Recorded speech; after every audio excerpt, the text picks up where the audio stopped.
हमारी ये जो लाइफ है एक बोट की तरह है। अगर हम बोट में बैठे हैं पानी के बहाव के साथ में, मान लो मैं बोट में बैठा हूं, यहां पर बैठा हूं, मुझे यहां पर पहुंचना है, पानी का फ्लो इस दिशा में जा रहा है और मैं बोट में बैठा हूं, मेरी बोट भी इस दिशा में जा रही है, तो मैं सामने किनारे कंफर्टेबल पहुंच पाऊंगा। मेहनत कम लगेगी, एफर्ट्स कम लगेंगे और कंफर्टेबली पहुंच जाऊंगा। लेकिन क्या होगा, मुझे जाना है यहां से यहां, पानी का फ्लो इस दिशा में आ रहा है और मैं जा रहा हूं ऐसा, तो क्या होगा? या तो बोट पलटी हो जाएगी, या तो आप आराम से नहीं पहुंच। मेहनत बहुत करनी पड़ेगी, पुश बहुत करना पड़ेगा, या बहुत बार कोई बड़े बड़े वेव्स आ गए तो उल्टा गिरा देंगे। तो एग्जैक्टली उसी तरीके से देखो, हम सबने जन्म लिया है तो हमें जीना तो है ही।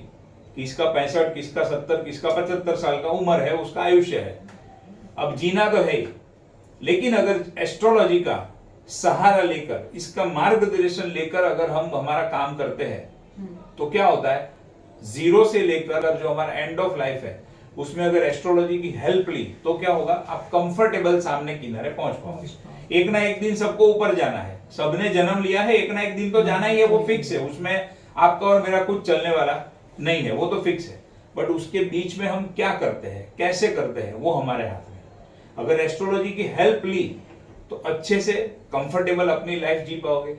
अगर हेल्प नहीं ली तो भी जीने वाले तो जीते ही है, लेकिन स्ट्रगल बहुत करनी पड़ती है, सामने किनारे में पहुंचने में बहुत टाइम लग जाता है। जैसे फॉर एग्जांपल कोई ना कोई काम तो मुझे करना ही है, मैं प्रैक्टिकल अगर बात करूं, अगर मेरी कुंडली फेवरेबल है जिस फील्ड के लिए, उस फील्ड का मैं काम करूं तो क्या होगा, एक तो वो फील्ड का जो नॉलेज है वो मेरे पास अच्छी तरीके से आएगा, उसकी स्किल मेरे अंदर ऑलरेडी डेवलप होगी, और फिर उससे मैं सामने वाले को अच्छा गाइड करके, या मैं जो भी बिजनेस के अंदर हूं उसको यूज करके मैं कम समय में ज्यादा पैसे, अच्छे पैसे कमा सकता हूं। अब जिस चीज का मेरी कुंडली से कनेक्शन ही नहीं है, उस फील्ड के अंदर अगर मैं जाता हूं तो क्या होगा, ये मेरा ही एग्जांपल है। 2007 के पहले मैं रेडीमेड गारमेंट में काम कर रहा था। रेडीमेड गारमेंट में काम करते समय मैंने रिटेल का काम किया, होलसेल का काम किया। ये जो सारी अलग अलग स्टेशन के ऊपर, जो स्टेशन रोड पे रिटेल की शॉप होती है, वहां पर मैं माल सामान, मतलब जो कपड़े थे वो डिलीवर करने के लिए जाता था। ये सारा काम किया, मतलब मेरा फील्ड कौन सा था, कपड़े का फील्ड था, वन लाइन में कहूँ तो वो फील्ड के अंदर मैंने होलसेल किया, रिटेल किया, सेल्समैनशिप की, सब कुछ किया, लेकिन रिजल्ट क्या आया, जीरो। इनफैक्ट जीरो तो जाने दो, मैंने उसमें लॉस भी किया, मेरा कई जगह पे पैसा भी फंस गया। और दूसरा, मैं वो काम तो कर रहा था, देखो मजबूरी थी, वो टाइम पे मेरा समय बहुत खराब चल रहा था, तो काम तो करना ही पड़ रहा था, लेकिन अंदर से वो मजा नहीं आ रहा, वो फीलिंग नहीं आ रही थी कि मैं कुछ कर रहा हूं। 2007 से लेकर 2021 तक इंश्योरेंस फील्ड में काम किया। ये जो मेरी जर्नी मैंने अभी बताई रेडीमेड गारमेंट वाली, वो 96 से लेकर, एसएससी में था तब से काम पे लग गया हूं, तो 96 से लेकर 2007 तक 10 साल काम तो किया, लेकिन रिजल्ट जीरो। मेहनत बहुत की, मतलब जबरदस्त स्ट्रगल की, बट कुछ हाथ में ही नहीं आ रहा था, पैसा ही नहीं बच रहा था, और ऊपर से नुकसान किया। फिर 2007 से 2021 लगभग 14 साल इंश्योरेंस फील्ड में काम किया, और उसमें भी 2007 से लेकर 2018 तक तो 100% डेडिकेटेड एस्ट्रोलॉजी। फिर 18 से 21-22 तक एस्ट्रोलॉजी एंड इंश्योरेंस दोनों साथ में था। फिर 22 से फिर कंप्लीट छोड़ दिया, फिर इसमें आ गया। तो जो इंश्योरेंस के फील्ड में आ रहा था वो मेरी कुंडली से कनेक्टेड था। सबसे पहली बात, कुंडली से कनेक्टेड काम मैंने शुरू किया तो उसमें मुझे मजा भी आने लगा। और तीसरी बात कि जो फील्ड के अंदर 25-25 साल रह के लोगों को अवार्ड नहीं मिलते थे, नेम फेम रिकॉग्निशन, पैसा नहीं मिलता था, वो मुझे ये 10-12 साल के इंश्योरेंस के करियर में मुझे मिल गया। हाँ, तो जब 2001 में मैंने ग्रेजुएशन पूरा किया, वो टाइम पे पता ही नहीं था कि आगे क्या करूं, और वो टाइम पे मेरे फादर को भी बहुत बड़ा लॉस हुआ था, तो पैसे भी नहीं थे इन्वेस्टमेंट करने के लिए। तब एक एस्ट्रोलॉजर की मैंने एडवाइस ली थी, मेरे फ्रेंड के थ्रू किसी के पास गया था, तो वो जो अंकल थे उन्होंने मुझे बोला कि भाई आप है ना, कमीशन मिले ऐसे फील्ड में काम करो तो आपकी बहुत तरक्की होगी। अभी 2001 में उन्होंने इतना बोल के मुझे बता दिया। इन शॉर्ट उस टाइम पे इतना समझ में आया कि कमीशन मिले वैसा काम करना है। अब लाइन तो दूसरी कुछ थी नहीं मेरे पास, ओनली रेडीमेड गारमेंट का ही नॉलेज था, फैमिली बैकग्राउंड भी रेडीमेड गारमेंट वाला था, तो इसीलिए उसमें फिर थोड़ा बहुत मैंने सेल्समैनशिप चालू किया, बट वो मेल नहीं खाया। क्यों? उसका लॉजिक जब आप कुंडली समझोगे तो उसके साथ में कनेक्शन आएगा। क्योंकि मेरी कुंडली में ऐसा योग था, कमीशन तो आना चाहिए नो डाउट, बट 8 हाउस से कमीशन आना चाहिए। हाँ, तो ये चीज वो जो अंकल थे उन्होंने नहीं पकड़ी थी, खाली कमीशन बोल दिया, बट कौन से फील्ड से कमीशन वो भी इंपॉर्टेंट है। मेरी कुंडली में कौन सा योग है, कमीशन आना चाहिए, बट 8 हाउस से, 8 हाउस में होता है इंश्योरेंस। तो 2001 से ये बात दिमाग में घूम रही थी, कमीशन का काम करना है, कमीशन का काम करना है, बट कौन सा कमीशन वो कुछ समझ में नहीं आ रहा था। अगर टू बी स्पेसिफिक उन्होंने बताया होता या 2-3 ऑप्शन दे दिए होते, ये नहीं तो ये नहीं तो ये, इतने इंश्योरेंस में मतलब इतने कमीशन में आप काम करो तो और आसान हो जाता। बट जिसका जैसा नॉलेज, जिसका जो गाइड करे, तो इतना मुझे उन्होंने कमीशन का बताया। फिर ठोकर खाते खाते खाते 2007 में 2006 में मेरे हाथ में इंश्योरेंस का फील्ड आया।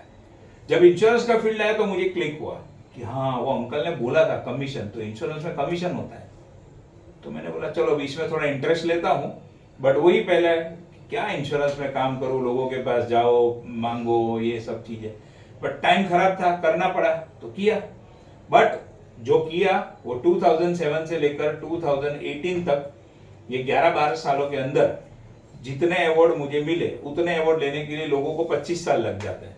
इसका मतलब क्या हुआ, मेरी नैया में उस तरफ ले जा रहा था, कुंडली के हिसाब से पानी भी उस तरफ जा रहा था नदी का, तो मैं उसमें बैठ गया तो कंफर्टेबल पहुंच सका।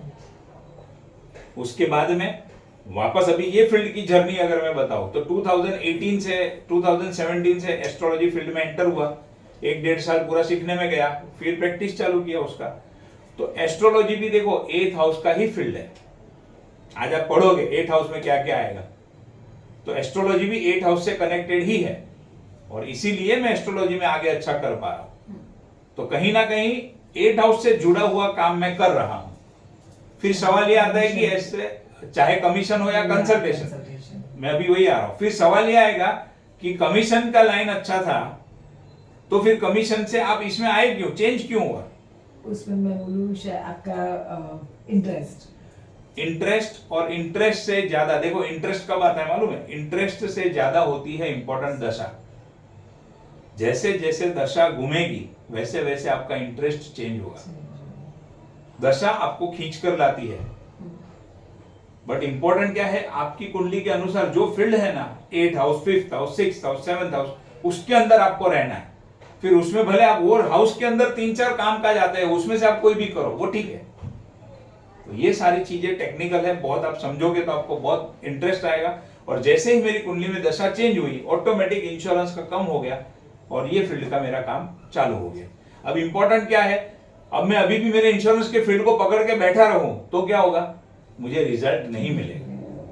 और देखो बहुत लोग ऐसे होते हैं, आपने देखे होंगे कि जिनका कैरियर चेंज होता है, एक लाइन से दूसरी लाइन में जाते हैं, लेकिन उनको ये पता ही नहीं कि अभी मैं कौन से फील्ड में मेहनत करूं, मैं क्यों ये फील्ड में आया।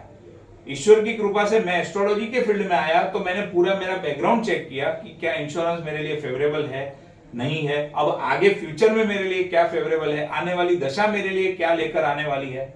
और फिर एक दिन बैठ के मैंने डिसाइड किया कि अब मुझे इंश्योरेंस का काम नहीं करना है, अब मैं सिर्फ एंड सिर्फ एस्ट्रोलॉजी, वास्तु, ये सारे फील्ड से फोकस करूंगा।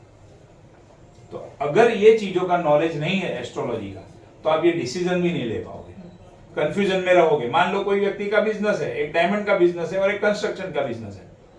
अब कंस्ट्रक्शन का बिजनेस मानो 15 साल से कर रहा था और अचानक से दशा चेंज हो गई, अब उसको पता नहीं है, उसको सडनली डायमंड में इंटरेस्ट आने लगा, तो थोड़ा डायमंड का भी काम चालू कर दिया। अब वो चक्कर में पड़ेगा, कंस्ट्रक्शन चालू रखूं कि डायमंड चालू रखूं, कंस्ट्रक्शन बंद करूं कि डायमंड बंद करूं, अब आगे होगा क्या, क्या जिंदगी भर दोनों कर सकता हूं, क्या एक ही कर पाऊंगा? ये सारी चीजों का आंसर आपको एस्ट्रोलॉजी के सिवा कोई नहीं दे सकता है।